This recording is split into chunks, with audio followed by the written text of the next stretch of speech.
Happy Friday, everybody. Hi, I'm Dr. Candice, your board certified pediatrician and kid health expert. And I am here on this beautiful Friday with your word in the clinic, right?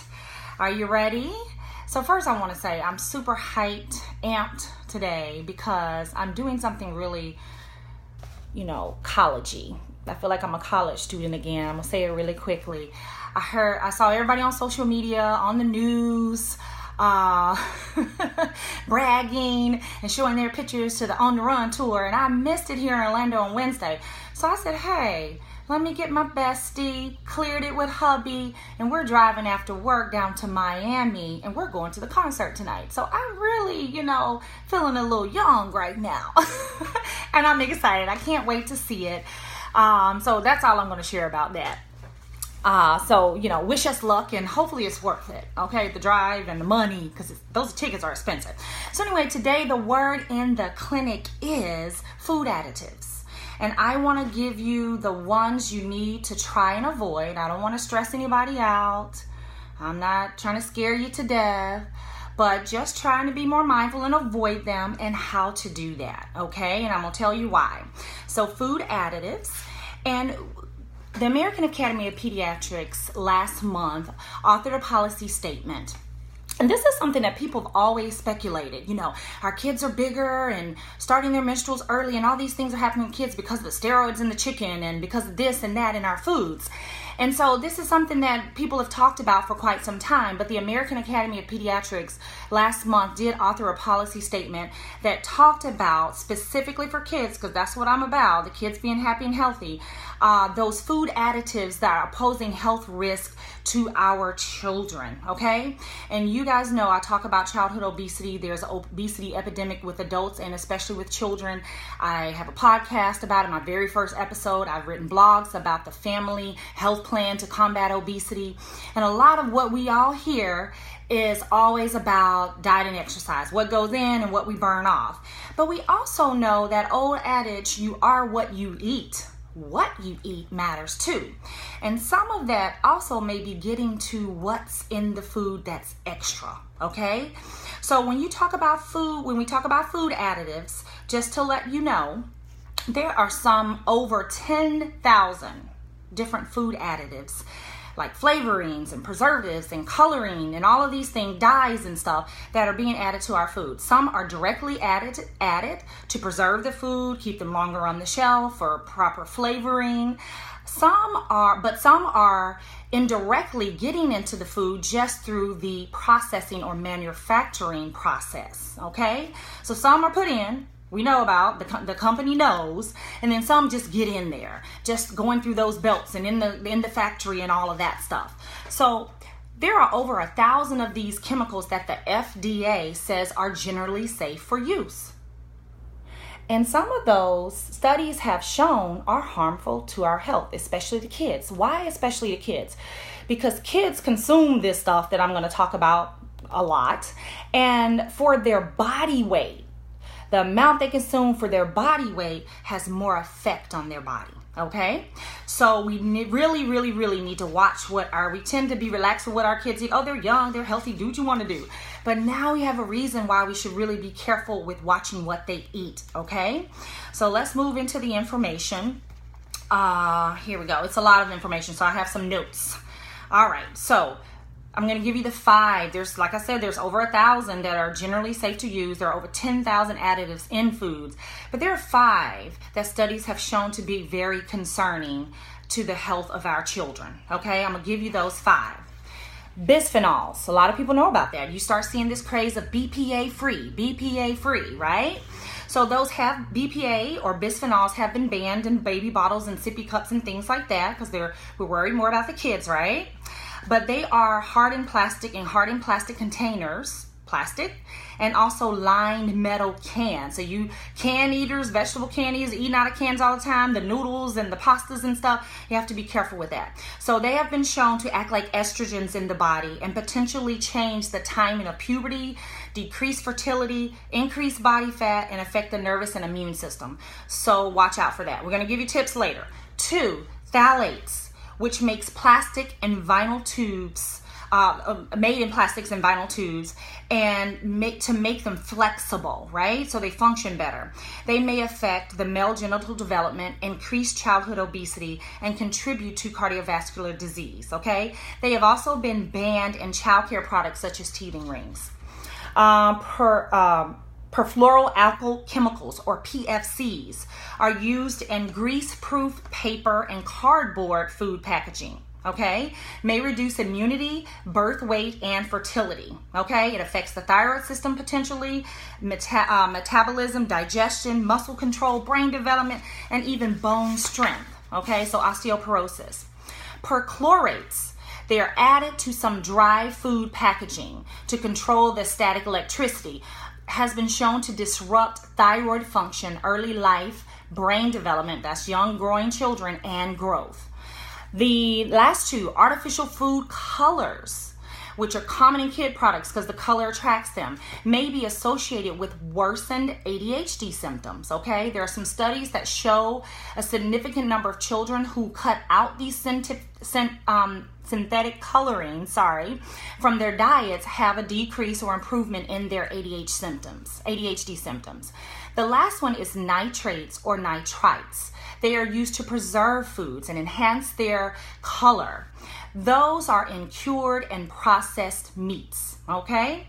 They can interrupt or interfere with thyroid hormone production and the blood's ability to deliver oxygen in the body.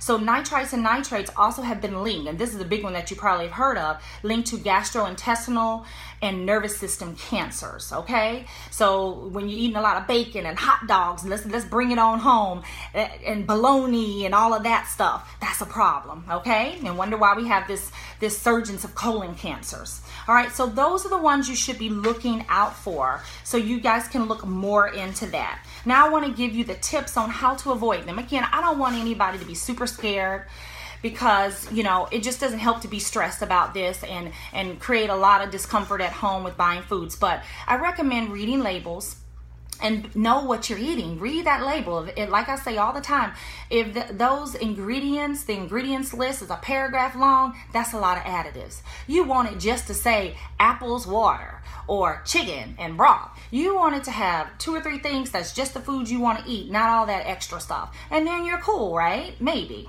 I guess. So here are the tips. Real whole foods, like I just said. So eat real whole foods: chicken, apples, oranges, fresh fruits and vegetables. And if you don't get the fresh, frozen is okay, because if you read that ingredient, it's just that. It's just water. It's flash frozen. So when you look at canned things, there's more ingredients. So stay away from the can. And I get it. If you grew up on canned vegetables and foods, it has a different taste than the fresh. So it may take a little adjustment for you to the taste of that, but it is healthier for you, okay? So you want to make that adjustment. That's the first tip. Real whole foods, fresh or frozen, all right? Staying away from the processed foods, like we just said.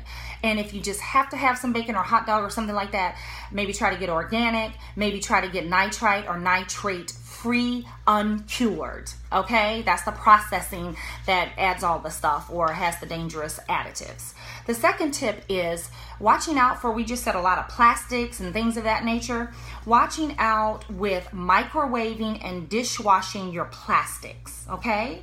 Of course, you want to look for BPA-free, phthalate-free, but even when you have plastics at home, a lot of people dishwash their plastic containers, and a lot of people put plastic in the microwave, and we want you to stop doing that. We don't want to heat up plastics, okay? The third tip ties into that. Use more glass, okay?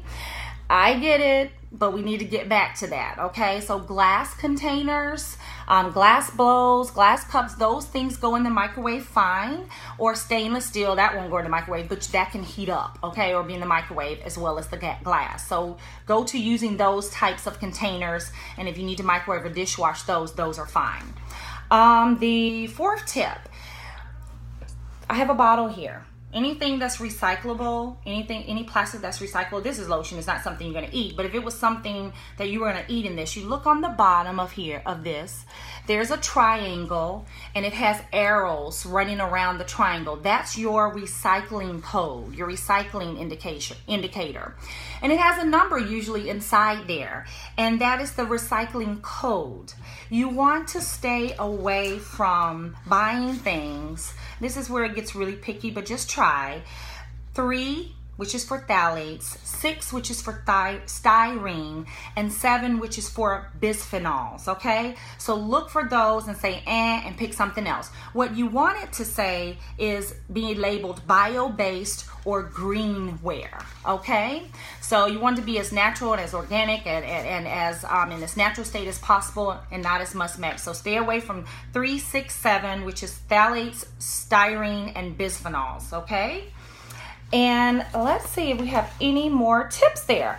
So also when you're dealing with your fresh fruits and vegetables, some of them have chemicals on them.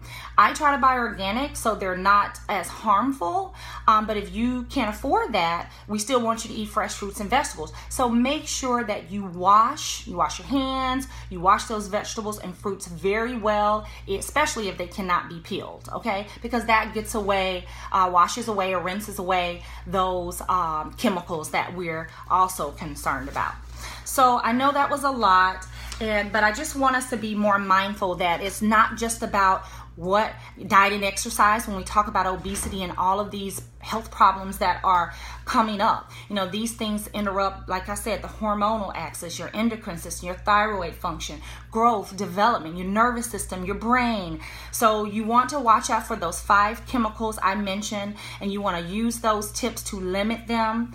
And I know some of these things we do routinely, so it may take some adjustment, but your health and your children's health especially will be better for it. Hopefully this was helpful. That again is the AAP policy statement on food additives and how it affects children's health. If you want to Google that and look more into it. But have a happy Friday. I'm off to see Beyonce and Jay-Z tonight, being like a college student driving to Miami and coming back. Yeah, that's me. So wish me luck, and I will talk to you guys later. And hey to everyone that came on, thank you for listening. I didn't shout you out today because I had a paper in my hand trying to read all those chemicals, so I apologize for that. But hey to everyone, leave your comments, leave your concerns. If you have questions for me, definitely let me know in the comment section. Again, check out Kidding Around with Dr. Candice podcast on Apple Podcasts, SoundCloud, Google Play Music. You can look on my Facebook page and my website, drcandicemd.com, and get it all the time as well. Read some of my blogs, because that family plan to combat childhood obesity is in there, and I talk about clean eating. So that means getting away from this processed, packaged, box, cured, additive type foods, okay? But this today went into much detail to tell you what to watch out for and how to do it, okay? Have a great day. Have a great weekend. We'll talk next week with the Word in the Clinic. Bye.